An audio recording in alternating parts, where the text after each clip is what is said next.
ABLI Mentorship Program is an initiative of Emerging Leaders Foundation and Bible Society of Kenya, where we are bringing together young Christian men and women in a space where they get to learn about the Jesus model of leadership. Basically, this is all about the biblical truth and integrity in terms of leadership and in terms of them living their lives. It started by trying to reach out to our key leaders, all our highest office leaders, that is presidents in Africa. It started in Ethiopia, so we used to have a breakfast meeting with presidents when they met for the AU meetings. Over time, then it was devolved to go to every country.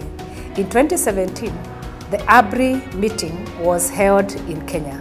Now, what came out strongly was that there is need to bring up young leaders who have biblical truth. And our focus especially is on young people, to train them, to raise them and equip them with skills to be able to be leaders of influence where they are working, where they are serving, and to make a difference in this country.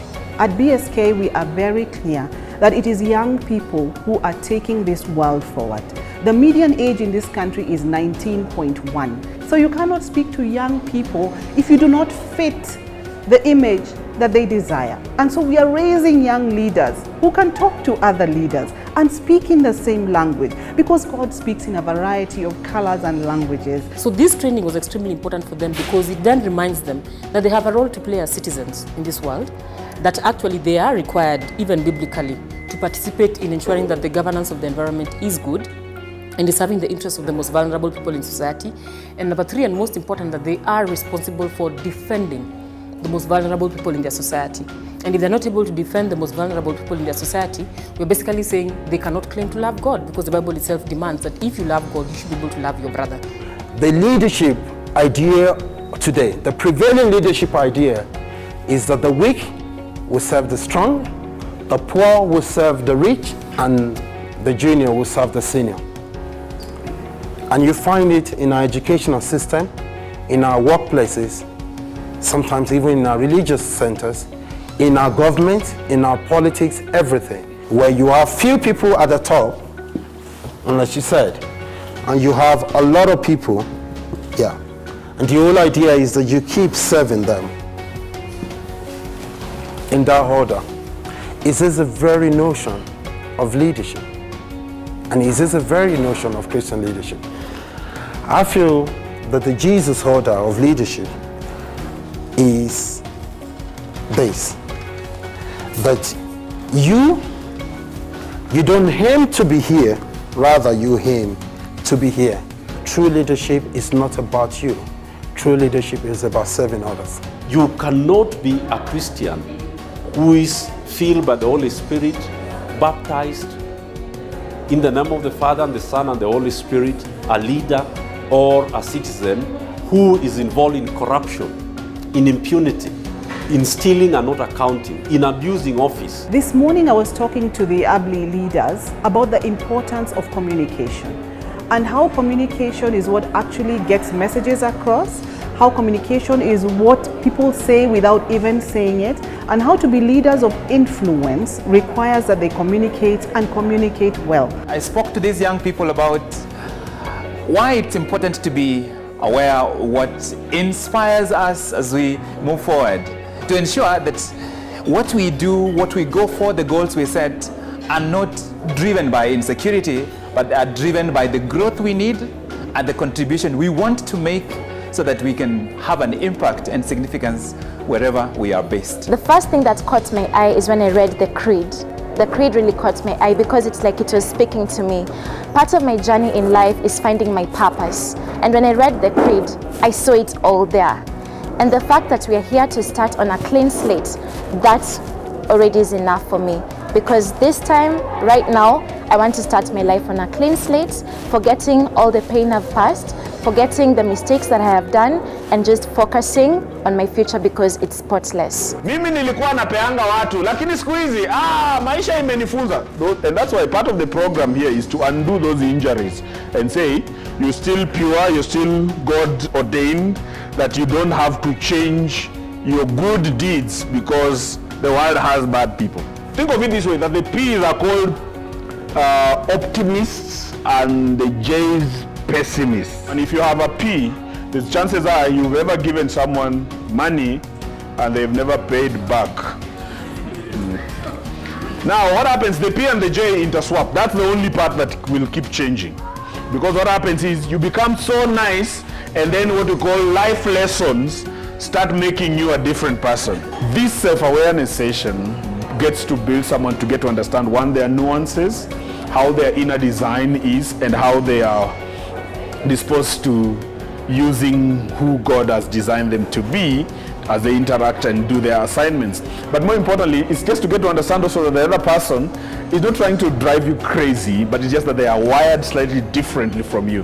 And you need their input or how they're looking at life using their lenses in that sense. And because of that, I think self-awareness is critical and key to anyone, because then you speak more from your life message, life design. You become more effective in that sense than if you didn't know. The ABLI Mentorship session, especially on self-awareness, the first session, really helped me to know where I come from and to really believe in my story, because just like we were told, each and every person have their own story, which is very unique and very different. So it made me to just be in love with who I am, with my story, because it is leading to something that is beautiful and something that the world is awaiting to be revealed. To lead others, you first have to lead yourself.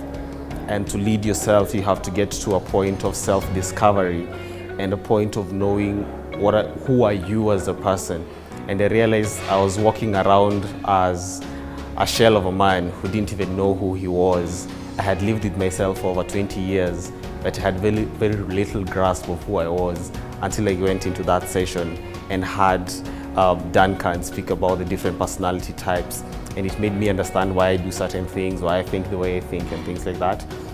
So that was, for me, that self-awareness class was very important. I was also very impacted with the good governance session, where we learned what good governance is, and we're actually challenged to speak up. So when you see something not going right, you need to speak up. I'm taking the session on public speaking a bit timely and personal at the same time, because I'll be going in a space where I'll have to convince people on how they should actually support the work that I'm doing. So I'm learning things about public speaking that I've actually never known before. The session that touched me so much and really moved me was that time I was mapping my life. You know, I've never really actually sat down to map my life, but I found it so moving. I had so many reflections in my head, things that I've never even thought about, and I was just writing it with tears in my eyes. To me, it will be a bigger testimony in the years to come. Actually, this is what I wanted. I'm more encouraged. I have the confidence to go and work all the plans I have. What has actually made me discover myself is the setbacks that I had and the opportunities that I have. And there is so much in me that is actually being underutilized. When I came to ELF, I was at a point that I was stagnated. And I can say that since I started this program, it has been a line that has been going up. My curve has changed from being stagnant to going up. It involves a lot of inspirations, it involves a lot of learning, and it involves a lot of mentorship. You have people that you look up to and people who can actually guide you on every phase of life that you're going through. The training has been very vital for me because it has equipped me to know about the personalities, about the leadership that we need to have in terms of leading the young people, because I usually deal with the youth. So I've learned a lot about the transformational leadership and how to handle people, how to be visionary, how to have integrity. So it is equipping me to ensure that wherever I go, even now beyond the church walls, I'm able to lead people. I'm able to make a difference every place that I'm involved on day-to-day life. Oh my goodness, it has been a dream, to be honest. To say that it has been phenomenal so far would be a complete understatement. It has been great, giving us the youth opportunities to just sit under people who have a wealth of information and just dig and just listen from them has been quite instrumental to just shaping our worldviews and the like. So it has been really great. I am so glad, Yani, that I am part of this program. These are the type of programs that I hope every young person in this country could have an opportunity to get into as early as possible, to increase their self-awareness and to learn what other opportunities there are and how they can grow as leaders and make a difference wherever God places them. So our hope is that we'll work with these young people even after the training so that we see what change are they bringing. We expect this youth to go and influence the people that they engage with in their different spheres, be it in the church, be it in the university, be it in the organizations that they work for. We want them to have an impact to these young people around them and much more have more engagement on biblical leadership. I'm getting out there encouraged and affirmed that I can be a leader, that I do not have to lose my morals to lead.